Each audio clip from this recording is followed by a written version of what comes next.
Hello, ladies and gentlemen, and welcome back. This is Elisa Ruffin with Leading Educators, and you are on the Grade 11 ELA Unit 6 video series. We are in Week 10 and moving on to Lesson 47 today. This week so far, you have engaged in some general analysis of the mantis and rain clouds, as well as some analyzing of craft and structure. You've done some additional reading, some reviewing of your annotations. You've responded to questions, rewritten dialogue, reflected on the point of view and its overall impact on the ability to create irony in the text. Today, we're going to move on to do some comparing and contrasting and reflection on not only the mantis and rain clouds, but the rest of the text from Unit 6, really connecting the thread that ties all of them together. Before we jump into that monumental task, though, you are going to remember that when we're all said and done with this, you will share your learning with a family member, caregiver, or friend, complete the weekly fluency activity using a page from the text, and do an additional 20 minutes of reading a day from a text of your choice. This is also the time where we advance to our riddle of the day. Remember, we're doing 4 pictures, 1 word. Your task, your challenge, folks, is to look at the 4 images with which you are presented and identifying 1 word that ties them all together. Now that I've done that recap, hopefully you've had enough time to call those together, gather together those who have been tackling the riddles of the day with you. And if you are tackling this challenge on your own, that you are clearing your mind and readying yourself for today's riddle. Here it comes. Take a look at these 4 images very carefully. What do you think is the word that ties them all together? This is the point where you can pause if you don't want the hint, where I give you the number of letters. Here it comes. This is a 7-letter word, folks. 7-letter word. What 7-letter word best reflects the idea that all 4 of these images contain? The answer? Connect. Connect. How ironic is that, right? So talking about irony. So what connects all 4 of these images is the word connect, right? Connect the dots. You connect on social media. You connect the 3 to get tic-tac-toe. See how that works? And moving on, we are going to be doing some connecting, as I said at the top of the video. So that was actually a preliminary hint of the mantis and rain clouds to the remaining text from Unit 6, as well as the essential question. All right, let's make sure that we have the materials necessary. We're going to need some different materials today here, folks. So instead of just the mantis and rain clouds text, you're going to need all the text from Unit 6, which are a part of your learning packet overall. You're also going to need your notes and summaries. So making sure that you have all that together with you from your previous text, because those are going to come in handy. You're going to focus specifically on Week 10, Lesson 47 for your directions for completing the lesson activities for today, and the note catcher for recording your responses. You need a pen or pencil, and a smartphone or mobile device is optional if you'd like to access some of those texts digitally. So we are going to start today with a reminder about our essential question. What do stories reveal about the human condition? And we're going to start with that question because we're going to do a recap, because it's been a while since we've covered some of the other texts. So I just want to refresh your memory of all that you've accomplished so far in this 10 weeks worth of texts. We began with The Old Man at the Bridge by Ernest Hemingway. We moved on to read A Fast Changing Society, which was a nonfiction short piece, specifically about the period of time 1950 to the present, that set us up to be able to read Everyday Use by Alice Walker. After that, we read Everything Stuck to Him by Raymond Carver. Moving on to A Brief History of the Short Story, another nonfiction piece. Then The Telltale Heart by Edgar Allan Poe, House Painting by Lon Samantha Chang, and then rounding things out with the mantis and rain clouds. You have annotations, summaries, reflections, critical thinking questions, image creations, so much work that you've generated related to all of these texts that are ultimately going to serve as invaluable resources as you complete today's activities and really see the connection between each and every one of the pieces that you've read thus far. So that being said, the learning target for today.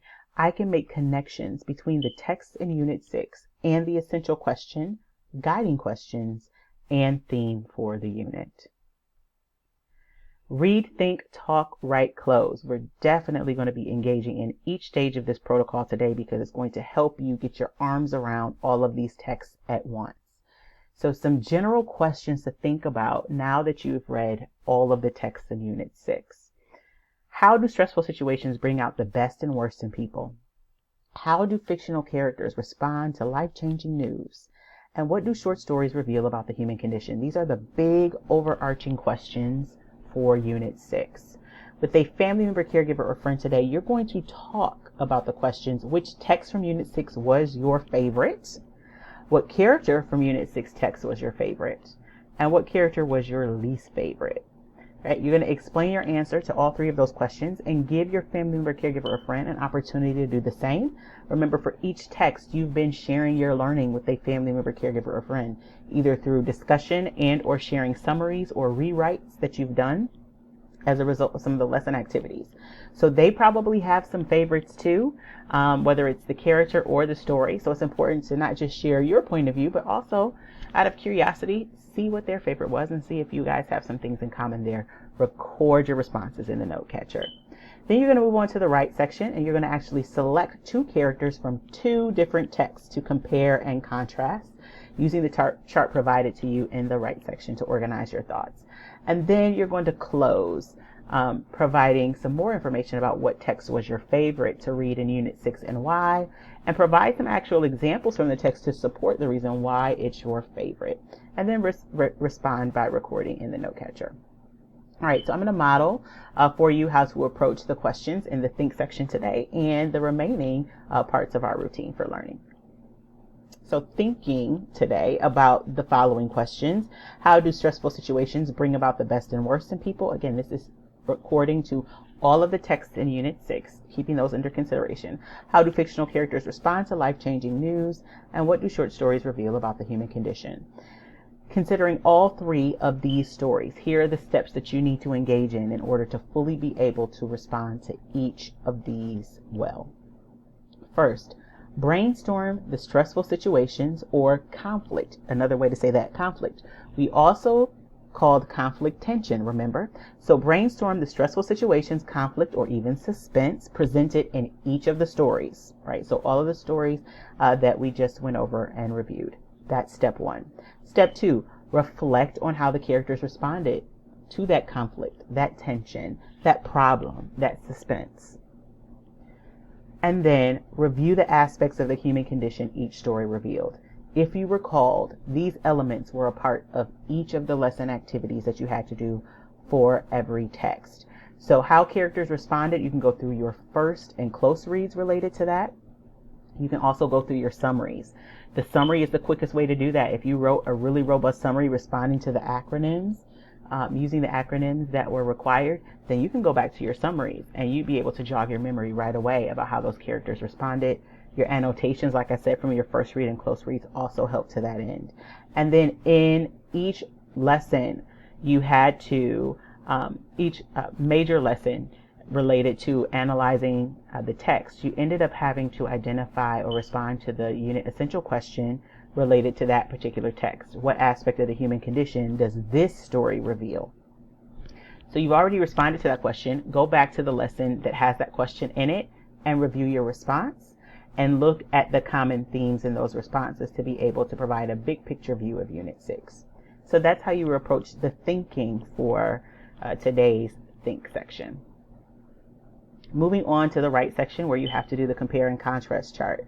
Choose two characters, one from a different story, right? So they shouldn't be from the same story, so that we're comparing across stories here. Remember, we're making connections. And then you're going to compare and contrast. Remember that you're going to identify similarities and differences when you're doing compare and contrasting. It's so easy to fall into just looking at how characters are different or the same and forget to do both and. So make sure that you are focusing on similarities and differences and specifically guiding your comparison using the traits listed in the chart. So you're going to compare their personality, their behaviors, their values, and their relationships, right?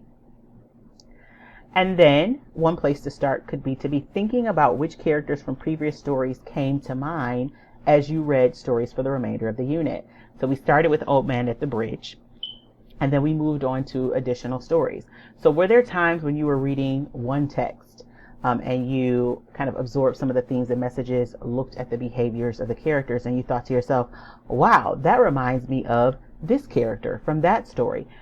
Think about those moments, and maybe that's a good place to start by way of choosing characters. So if there was a character that came to mind from a different story while you were reading another story, then maybe you compare those two characters, because that could be instinctually some similarities and differences that you were picking up on.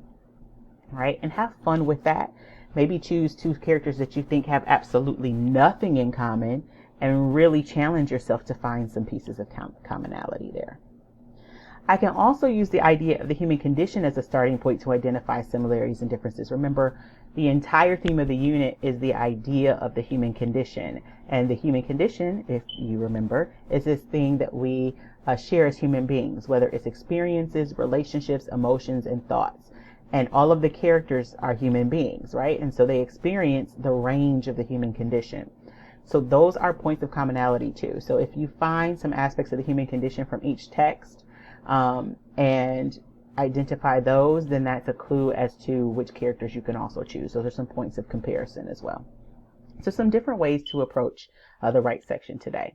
Moving on to a close. This should be fun. Which was your favorite text to read in Unit 6 and why? You've already started down the pathway of thinking about this because you had a conversation with a family member, caregiver, or friend about it. And you're going to provide your reasoning and some examples, specific examples from the text to support why it was so funny, or why it was your favorite, I should say. And maybe it was your favorite because it was funny. So all that being said, any text from Unit 6 will suffice, and you choose which one is your favorite and provide a justification for that. I want you to specifically think about what made the story your favorite. What was it about it? Think about the terms related to craft and structure, not just I liked it because it was funny, although like I said before, that could be the first reason why you liked it. But how did the author make it funny, right? Was it the use of irony? Was it the use of, comparing and contrasting characters or paralleling characters? Was it the point of view from which the story was told, kind of like from the previous day's lesson? So think about the actual elements related to the story and how it was structured, and how that may have been a reason why it was your favorite. So this is going to require some thinking deeply from you and reflecting deeply from you, and connecting your preferences and really kind of teasing out why you prefer certain things, why you enjoy certain things, and thinking about how your enjoyment of a text may be directly related to how the text is written. And this is going to be really helpful for you as you begin to pick additional titles to read on your own for leisure, right? You may find that you have a preference for third person narratives. You have a preference for suspense. You have a preference for things that are written about cultural issues and tension, etc. So this is your examination of what your preferences are related to stories and how they're crafted, right?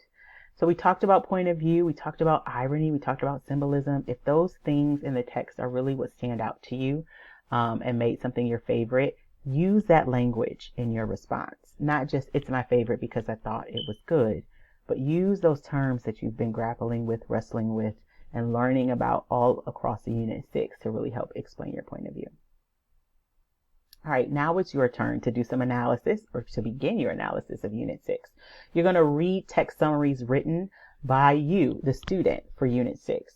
You're going to think through the 3 questions. How do stressful situations bring out the best and worst in people? How do fictional characters respond to life-changing news? And what do short stories reveal about the human condition? You're going to talk with a family member, caregiver, or friend about your favorite texts and your favorite stories and why they are. You're going to choose 2 characters from 2 different texts in Unit 6 to compare and contrast and complete the chart. And then you're going to explain why you chose a particular text as your favorite using the language of literature, authors, craft, and structure to do so. And provide your response in the note catcher along with examples from that favorite text. All right, if you have any additional questions or you get stuck, remember you can pause and replay the video as many times as necessary. And if you need some additional support, you can email a teacher using the structure below.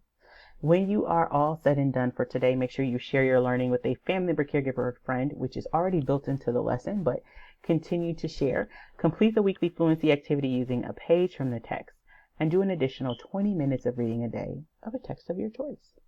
So we've come to the end of another lesson. I hope you enjoy reminiscing about the text that you've read in Unit 6 and that you feel really proud of the work that you've accomplished so far. We will wrap things up with Unit 6 tomorrow. Good luck with the remaining activities for today.